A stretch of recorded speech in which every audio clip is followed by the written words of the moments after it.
catlovedreamingpeach.com. That's my bathroom. It's 8:37 p.m.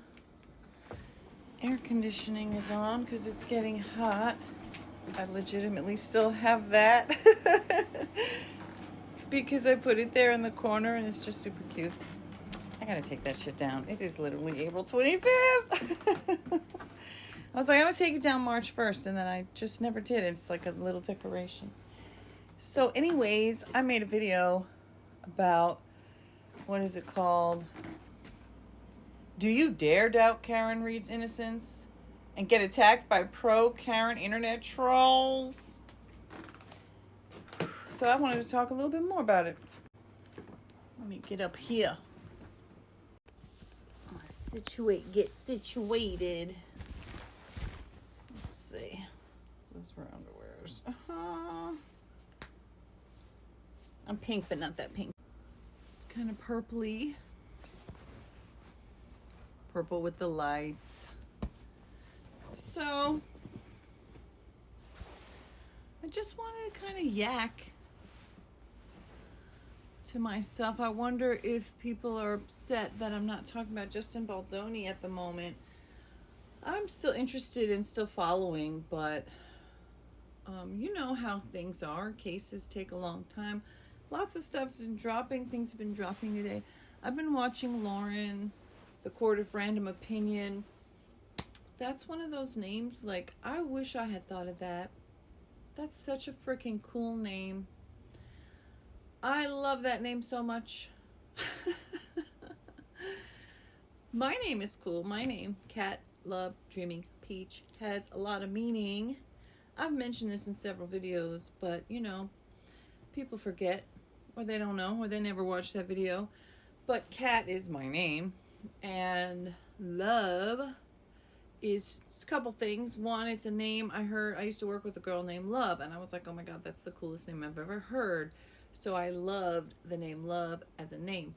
But then when I was coming up with my name, actually Love stood for originally lovely, opinionated, vegan, evolving, and lovely, opinionated, vegan, evolution, which is me, Love. So it's Cat Love.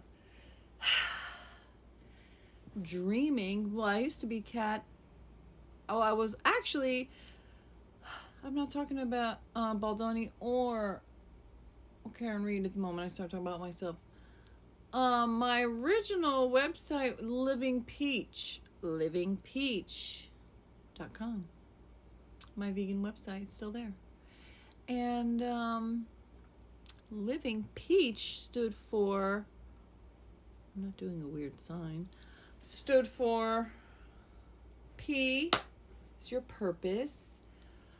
E is your energy. A is your actions. C is your chakras. And H is your heart. Peach. Peach. So love and peach are actually acronyms for deeper meanings. And so anyway, I was Living Peach, and then I had a YouTube channel, it was just Living Peach, right? And then it was Cat, and then I added the Cat Living Peach. I was Living Peach. And then I made a second channel, so I made Cat Love Dreaming Peach.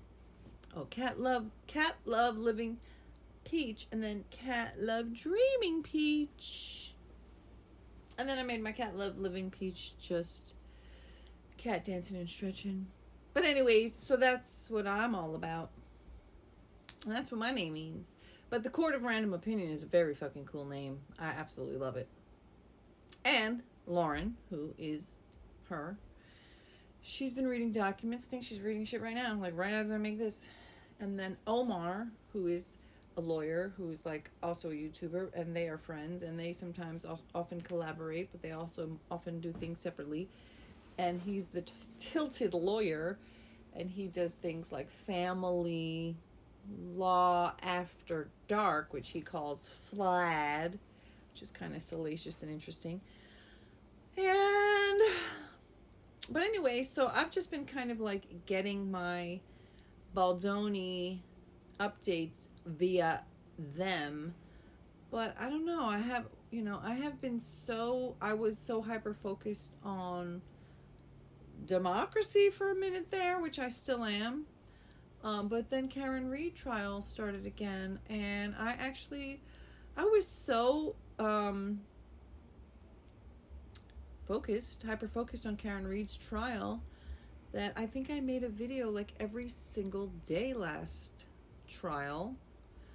And I watched very closely, and I saw how the people split as far as, people thinking that she did it and people thinking that she's innocent, she's being framed. And then there was a lot of people who were on the fence or undecided. They were like, I don't know. But, that's the thing. I genuinely believe that the most likely scenario is that she did hit him somehow in some special kind of way that looked very unlike a normal, it's my TikTok basket, which I am obsessed with. I have like 6 of them. Maybe 4 or something. I don't know. I bought my mom and my niece and my sister one. They liked it. But anyway, I'm a little bit rambling. But it's 8:41 on a Friday night. I got the night to myself, and I just wanted to yap a little bit more about Karen Reed, and I guess some other things. It's just kind of like a hang out with me thing while I talk about things that are on my mind. But I actually just unfollowed Carl Steinbeck because I was like, I'm not gonna watch no more of his videos. Yesterday I was watching his video and I just I don't know. I'm like, it irks me when people make up their mind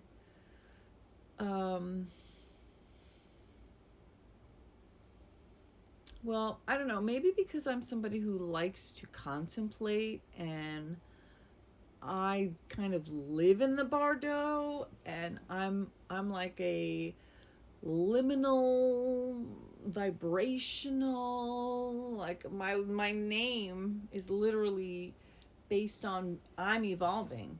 Love, the lovely opinionated vegan evolving.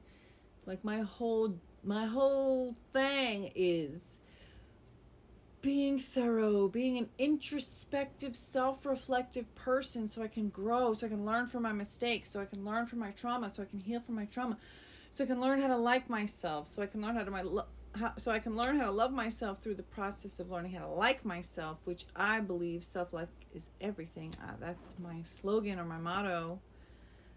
My 2 favorite quotes are, one is, make your own damn sandwiches, which actually stems from a Buddhist teaching.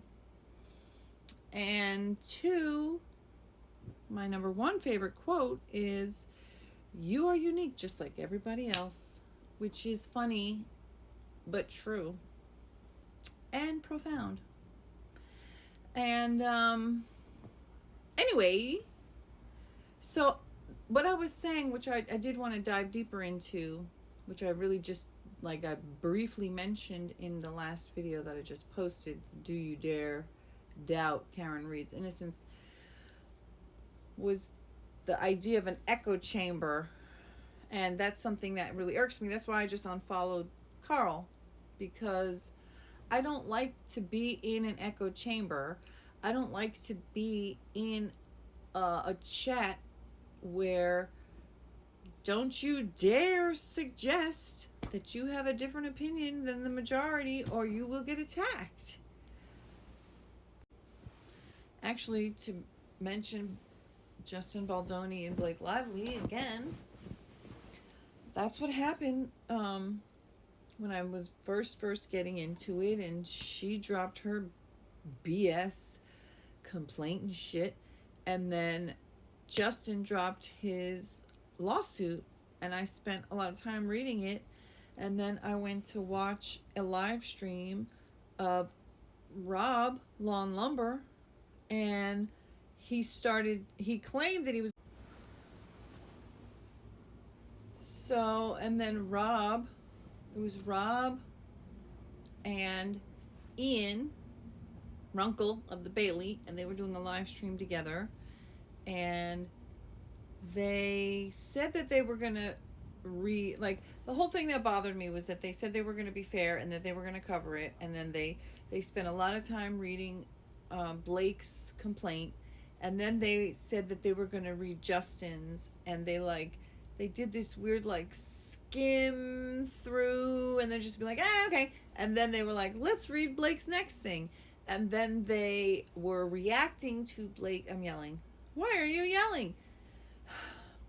And then they started reacting to Blake's like second thing, and they were like, the way they were responding were like, oh my god, he's so bad. Like, I'm paraphrasing, okay, but they were like, he did that, he did this, and I was like in the chat like, wait, you guys are you're missing the whole part about what he said. So you're responding as if what she's saying is all 100% true, but like, what about his side? And I said, like, the fact that you guys like skipped over his part is kind of making it seem a little biased. And then I started getting attacked in the chat, and people were like coming at me, and then Rob literally put one of my comments up on the screen and like kind of went off on me, like, this is my stream and I'm gonna do the way I'm gonna do it, and you keep saying I'm being biased, but I don't even know what he was saying. I was just like, what the fuck? They are not interested in an actual critical thinking. Like, this is what pisses me off, is like watching a stream with somebody who's acting like they're seriously contemplating the facts, and they're seriously looking at the evidence, and they're genuinely coming at the thing from both perspectives and weighing the possibilities. It seems to me that people will like kind of pick a side and then just be completely non-objective, look at everything subjectively, and then get pissed off when somebody's like, but what about this perspective? And that's what I find frustrating about some of these lawyers even, and the YouTube channels. I mean, I stay maintaining the ones that are my favorites. My ultimate favorite is Natalie Lawyer Chick, then Peter Tragos. Emily, I do like her, although sometimes she gets on my nerves, and sometimes she just talks a little too much. Like, I don't mind that she talks, but I do get annoyed when she's just sometimes decides that she's going to talk and she doesn't bother to pause it. A lot of times she pauses it, which is good, and she's pretty good with it. But sometimes she forgets to pause, and then it's like, I can't hear what you're saying, and I can't hear what they're saying. And this is exactly what I say to my kids. Like, you guys keep interrupting. You interrupt me. You interrupt each other. You interrupt, but it's like, if I'm talking and then you start talking, I cannot hear what you're saying, and I can't even like understand. I don't know what I'm saying anymore. Or if, one of them is talking and then the other one starts talking, it's like, well, I can't hear what either one of you's saying. So what is the point? What is the point of interrupting when it just can't hear you? Anyway, I guess this is a little bit of a rant, a Friday night vent rant, because I'm mad that Wendy Adelson didn't get arrested, and I'm mad that Carl Steinbeck went off the deep end. And like, I made a comment yesterday on his video, like, Carl, is there even like one speck of you left open to considering that Karen might actually have hit the man? Because it seems like he in particular seems to have gotten himself so wholly convinced that Judge Cannoni is so biased and so corrupt, and like every single thing, every ruling is so, like, he's got it in his mind that every single thing that Judge Cannoni says is everything she says is and does is is bad and wrong. And it's just like, that's kind of intolerable. Like, I mean, some judges are so bad, like Judge Gaines from the YSL trial, and he got yeeted, right? But I don't know. Like, I definitely do think that there is some bias there. I'm agreeing on that, and that is bad. And it would probably be better. I mean, I genuinely believe it would have been better if Judge Canoni had said, you know what, let's pass this off to somebody else, because it was a mistrial, it was a hung jury, and you know, maybe it would just be better for everybody if a new judge with some fresh eyes and ears could take it over. For whatever reason, she didn't do that, and and apparently she's not breaking the law. She's not going outside the scope of what is allowed. It's like I saw another thing. Another thing I can say is that in watching these lawyers and these trials and stuff, I've learned that, through the comments that people make and the questions that some people ask, it's very clear that many people have no idea about the law. And I'm not saying that I do have, a large grasp of it, but I feel like some of the things that people ask, I'm just like, how could you even think that that's a thing to ask that question? Like, what kind of, it's like basically some people are just so ignorant, but they think they're smart. And then they formulate these really intense opinions that may not have any factual basis. It's like they get an idea in their head, or the defense says something and they're like, yeah, for whatever reason. It's like, what I just don't understand is what is it about Karen Reed? Is it because she's a rich white lady who's like, decently attractive, and so that's why people are like so crazy for her? Like, I don't know. It's just weird to me. It's weird to me because I'm just not seeing it. I don't see it. So, it's like that gold and white dress. The shit is gold and white. And yeah, if you change the color, you can make it look blue and black. And you can theorize and shit like that. And it is kind of like that. Because to some people, like to me, when I look at the dress, I see white and gold. And when I look at this situation, the Karen Reed trial, the Karen Reed case, the justice for John O'Keefe, which is what I look at it as, is the justice for John O'Keefe trial, it just seems to me like I just can't see it in any way. Like, I understand that the dress is probably really blue and black, but because of the lighting and the angle and this and the way the perspective, it just looks gold. It's gold and white. And the way I'm looking at this Karen Reed situation, my perspective is like, I cannot see how this could have happened in any way that would look like anything that makes sense, other than she clipped him somehow with her car, with her SUV. She did hit him. Did she run over him like, blah, blah, blah? No. Did she body slam his entire body? Obviously not. People who are like, there's no way that she could have hit him. And I'm like, yeah, except for the fact that she probably did, and he's dead. Like, and like I was saying earlier in the video, that fucking freaked me out. Something looked like somebody over my shoulder. Ooh, creepy. And I was saying, like, how she was saying in the video, like, with her weird alcoholic math, making 7 drinks 4, because it was so weak, it tasted like dirty water to her taste, so she had to add another shot of vodka to make it a drink. Like, okay, you fucking lush. Like, what the fuck? How is that an excuse? And then she's like,